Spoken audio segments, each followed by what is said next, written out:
If you're going to take the risk of running advertising online, shouldn't you get the benefits of learning from someone who's in the platforms every second of the day? Welcome to BidPixel.com's Marketing Ear Biscuits, the original podcast dedicated to digital advertising run by two Aussie guys who ride around in kangaroo pouches and drink Fosters and 4X beer.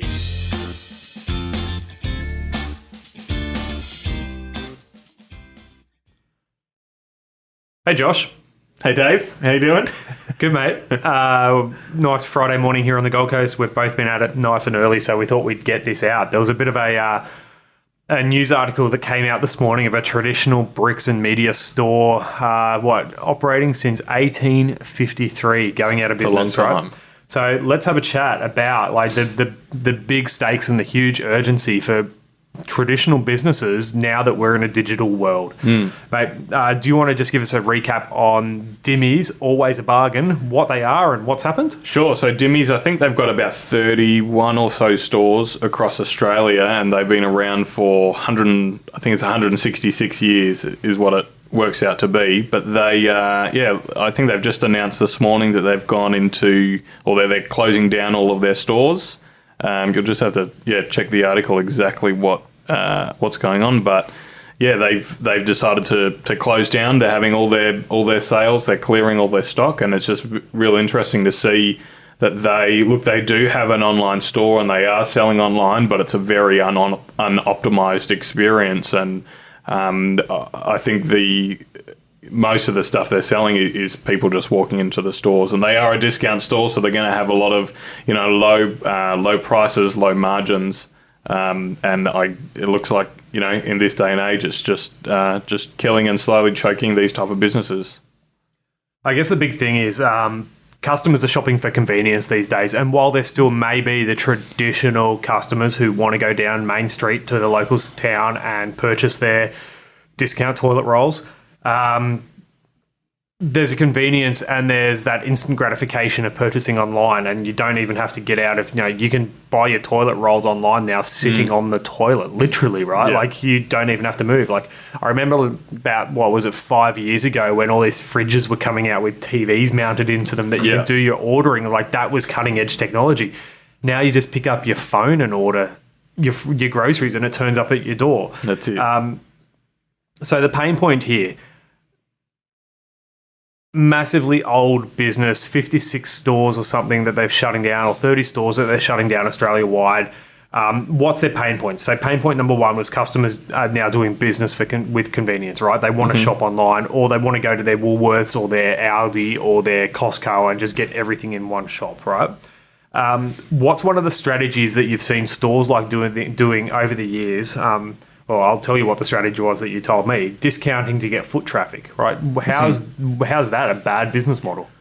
Well, look, I guess as you've seen as you mentioned, a lot of retail businesses are just seeing less and less people come and visit their stores and actually purchase. So what they are doing is to entice people to come to their stores apart from a competitor, and instead of just staying at home is having this discount. But if you look at the business, the actual financial business model of those businesses, as soon as you give a 10% discount, it's not coming out of some money that magically appears. It's actually coming straight out of a profit margin. So working out, even these Black Friday sales, which is literally like at the end of this week, right? There's a lot of massive discounts, and a lot of businesses are reliant on the quantity of sales that they'll make to actually, make enough money, rather than the profit margins that they make on individual items. Yeah, right. So we do online discounting. We hate doing it, but we'll do online discounting for like Black Friday, Cyber Monday,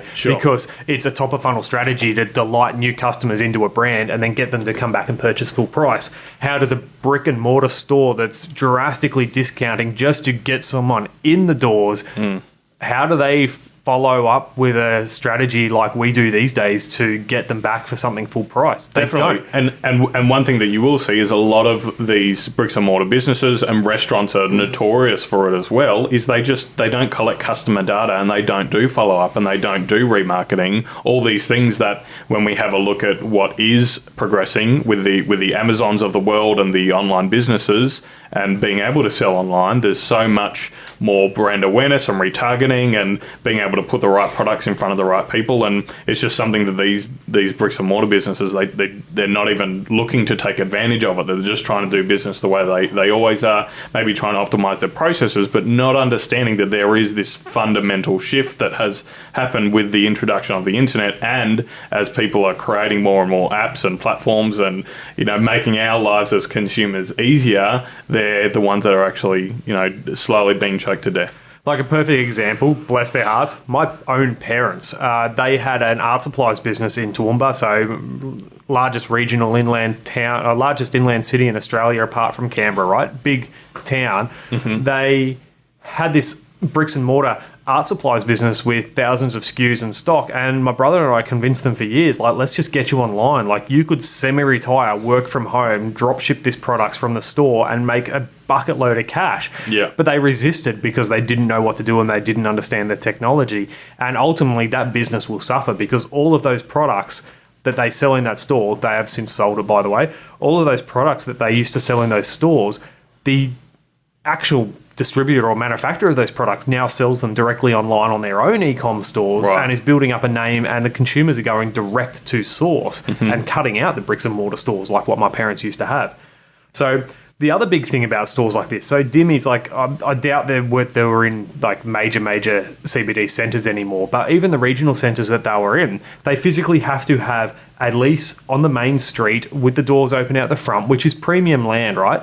What happens when a bricks and mortar store like this decides that they want to go online? The first thing they do is shut down the expensive square meterage and, mm-hmm, go out to the back blogs and start up a fulfillment store or a fulfillment centre, which is dirt cheap. Yeah.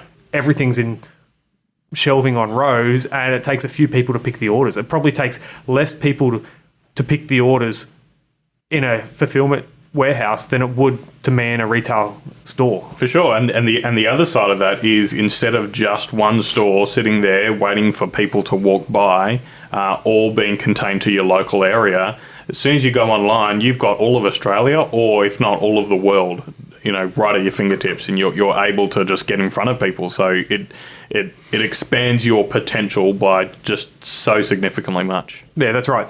So one of the other things that Dimmy's in particular didn't do is we kind of had a look around their website. They've got an online store, right? They use WooCommerce and WordPress. That there's products on their online store that you would just purchase from Amazon or eBay or Gumtree or Woolworths. Mm-hmm. They're not helping themselves, and there's no digital marketing strategy there whatsoever. So they don't even have a Facebook pixel installed on their website, which means there's no smarts about what they're doing, right? Like, what's for the traditional bricks and mortar businesses owners out there, what are the benefits of just having this free Facebook pixel on their website? So I guess if you have a look at the social media revolution that has happened over the last 10 years, I think it was about 2007 or so when Facebook was kind of initially coming out. So it's been about 12 years now, and you have a look at even people, if you stop at traffic lights and you look at the person next to you, they're probably not looking at the traffic lights, they're probably looking at Facebook on their phone. Like, that's actually the reality of the world that we live in. So that's where the attention is. That's where you should be as well as a business trying to sell your products. So just having even a Facebook pixel on your website, that allows you to kind of capture some information about the people that are already interested in your product, so that you can do different things like send particular advertisements to them, or offers, or promotions and that type of thing. So and it's all to their device. It's not a big poster that these guys at Dimmy's had put all their posters up in their window, get magazines that are now, going very much out of fashion. And I know magazines used to be a big thing. Even people like Harvey Norman, like you have a look at all their advertisements and things from 10 years ago, magazines was where it's at. And they had their new technology magazine. Everyone loved it. But now, because of the internet, that has just diminished. There is no magazine anymore. 100% right. So those that don't understand what that Facebook pixel is, it's just a little bit of tracking code that goes on your website, and it can start building information. And you've got the little tracking code on your website, but I would say like 60-70% of the world's websites now have this same tracking code. And so Facebook starts learning what content they're interacting with, and it knows based on their Facebook profiles and everything what their age they are, what their location is, what their interest and behaviors are. There's 273,000 behavior and touch points that you can build a persona on. So you can ultimately share that resource and share that information and then make some really informed decisions about who you're going to advertise in front of. And like, it costs nothing to put it on your website. Yeah. And it's an extremely valuable resource that everyone should be doing. Oh man, I could preach about that all day, right? You've just got to do it's it. It's just free. Like it's free, and not only are you just gathering your own marketing information, but as you said, Facebook is on so many different websites, and if you are a big, high-end e-com store, you are going to have a Facebook pixel. Like there is no other option, because that just is the one of the highest return of investment marketing channels that you can use. So the reality is, if you start, if you put a pixel on your site, you're actually starting to gather information along with all the other information that Facebook has on all these stores. So you're benefiting from, this massive database. It's kind of like now going to the library and going through the books instead of using using your phone on the internet. It's so much easier to get that information. My wife loves the library. Yeah. Oh, no, there's nothing against libraries. It's great, but it's just faster and more convenient and works. So let's talk about the top 5 elements for a brilliant marketing and sales narrative. So what's the big relevant change? What's the high stakes and what's the urgency for anyone who's not adopting this to do? And I think we've pretty much covered it, but what's the synopsis? What's the big stake and the huge urgency right now? So I guess the big issue is businesses aren't evolving, and they're not actually looking at how the world in this information age that we've been in the last kind of 10, 20 years has just revolutionized how many different things just in life in general that we do. And one of them is where our attention is, that we are, a generation now of wanting stuff in demand, and going to bricks and mortar stores is a very slow way of doing things nowadays. So actually transitioning to online will, I guess it'll cut down prices. It'll cut down the amount of time that you spend looking for the items that you like. You have more time to look at different brands and actually have comparisons. I could go on. There's heaps of different things. Cool. So the next of the 5 elements would be there's going to be winners and losers. Clearly, you can see one of the losers here. They haven't adopted to change. They haven't decided to be agile enough to even be online. Their website in the About Us even says, we know we are an old school business. So like, cool, you've recognized what you are, but you haven't made a change to be what you need to be, right? So there are going to be winners and losers. My advice is don't be the loser, be proactive and become a winner in this situation, right? So the next thing in the 5 elements to brilliant narrative and sales and marketing is that you've got to show that there is an outcome and there is something to be achieved from that. And look, there's so many case studies online now, like you don't even need to talk specifics. Like there's businesses online absolutely crushing it. We're taking mum and dad businesses in garages to $3 million a year in sales, and they run their business out of a garage, right? These guys are going out of business with 30 stores when we've got businesses doing $3 million out of a garage. There's a promised land there that's so easy for people to achieve. It's just a mindset change for these older businesses. The next thing in the 5 elements would be, what is the magic gift? What's the magic feature and the positioning that's going to get these guys there? And it's just having a chat to someone who knows what they're doing, right? Like simplifying the process down. And you don't have to take on the world with your online advertising and your marketing. You just have to realize that it's the cents on the dollar you're going to get to play in a space that everyone's already in.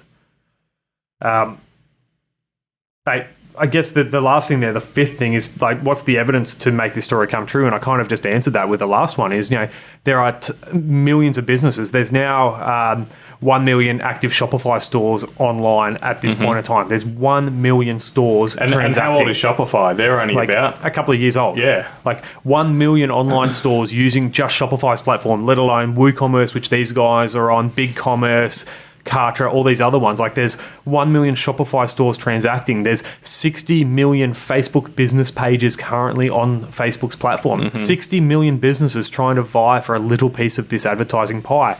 I see these guys have a Facebook page. What are they doing to monetize that Facebook page, and how are they using that and interacting with that? And let's have a look at the richest people in the world. If you have a look at China, it's Jack Ma, who's the CEO of Alibaba. That is a kind of a B2B e-commerce platform. That's literally what it is. It is an e-commerce platform. You go to America, you have a look at the behemoth of Amazon, and that has just taken the world by storm. Not just in the US, but worldwide. And they are, I don't think they're the biggest company in the US, but they're definitely one of the biggest. And Jeff Bezos in this the CEO space, right? is the richest person in the world, right? So there's something there that works, and we can see that fundamental shift, that those are the people with the money and the success now compared to what it was 20 years ago. There is a very big fundamental shift, and we need to keep our eye on how that progresses. I guess, and that fundamental shift is like, maybe it took 2 decades to get to where we are now, from traditional to what we are now, but sadly that's getting faster and faster and faster, right? 100%. And what that transition of 2 decades, like, it's going to be very soon that we're talking like minutes and hours and days to make a major shift in e-commerce and online. Augmented reality is coming into play. It's not really mainstream, but there's going to be a time where you literally augment reality a new chair into your lounge room and then click purchase, and it turns up the next day. And it's not going to be turns up in a month. It's not going to be turns up when they build it. It will turn up the next day. Amazon's one click, they're almost same day for a lot of products in the US. Well, let's look at the other tech companies. So you have a look at Uber, which is a classic example. Like, they have put a big dent into the taxi industry, and it is an e-commerce platform. Essentially, you are purchasing a service online on your phone. There's a transaction. Have a look at Airbnb. Exactly the same thing with hotels. Hotels are now struggling. And it's all about the consumer getting something cheaper, getting something faster, getting something nicer, and even for the owners of the cars in Uber, or the owners of the houses, they're making a profit. Like, what is the next innovation that can happen? But I guess the whole point of this is just looking. All these platforms are using e-commerce to grow their businesses, and the boundaries, again, with Uber, I think it started in the US and expanded to the UK, expanded to Australia, and it's totally worldwide now. So there's no limits. Okay, so there's some definite lessons to learn in this.